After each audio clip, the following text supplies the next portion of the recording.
AP ప్రభుత్వం కీలక నిర్ణయాలు తీసుకుంటోంది. కూటమి ప్రభుత్వం అధికారంలోకి వచ్చిన నాటి నుంచి కొత్త రేషన్ కార్డుల జారీపైన కసరత్తు కొనసాగుతోంది.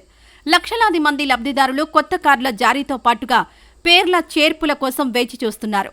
సంక్షేమ పథకాలకు రేషన్ కార్డు ప్రామాణికం కావడంతో లబ్ధిదారులు పెద్ద సంఖ్యలో దరఖాస్తు చేశారు. కాగా ఇప్పుడు కొత్త రేషన్ కార్డుల జారీకి ముందే కేంద్రం సూచనల మేరకు రాష్ట్ర ప్రభుత్వం కీలక ప్రకటన చేసింది.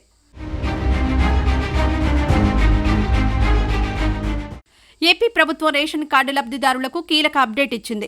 కొత్త రేషన్ కార్డులను జారీ చేసేందుకు కసరత్తు చేపట్టిన సర్కార్ కార్డుల జారీకి ముందు రేషన్ కార్డుకు ఈకేవైసీ ప్రక్రియను మొదలుపెట్టింది. ఇందుకోసం ఓ గడువును కూడా విధించింది.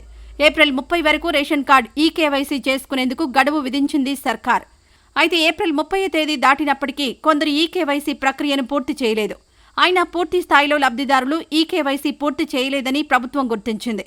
ఈకేవైసీని చేసుకునేందుకు గడువును పెంచుతూ నిర్ణయం తీసుకుంది.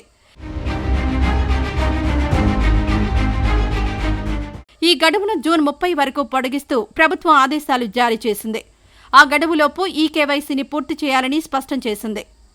కొత్త కార్డుల జారీకి ముందే ఈకేవైసీ పూర్తి చేయడంతో పాటుగా బోగస్ కార్డుల ఏరివేతపైన ప్రభుత్వం కసరత్తు చేసింది.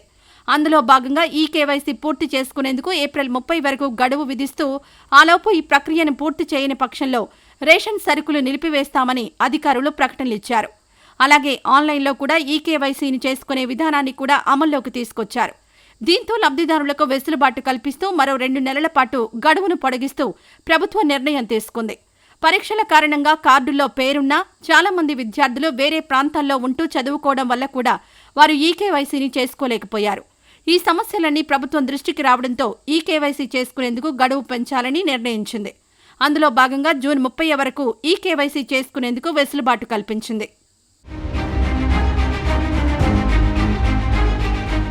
ఈ వీడియో నచ్చితే లైక్ చేయండి. అలాగే మా ఛానల్ ని ఫస్ట్ టైం కనుక చూస్తున్నట్టయితే ఇప్పుడే సబ్స్క్రైబ్ చేసుకుని పక్కనే ఉన్న గంట సింబల్ ని యాక్టివేట్ చేసుకోండి. అప్పుడే మేము పెట్టే ప్రతి వీడియో మీకు నోటిఫికేషన్ గా వస్తుంది. అలాగే ఈ వీడియో పూర్తిగా చూసినందుకు ధన్యవాదాలు.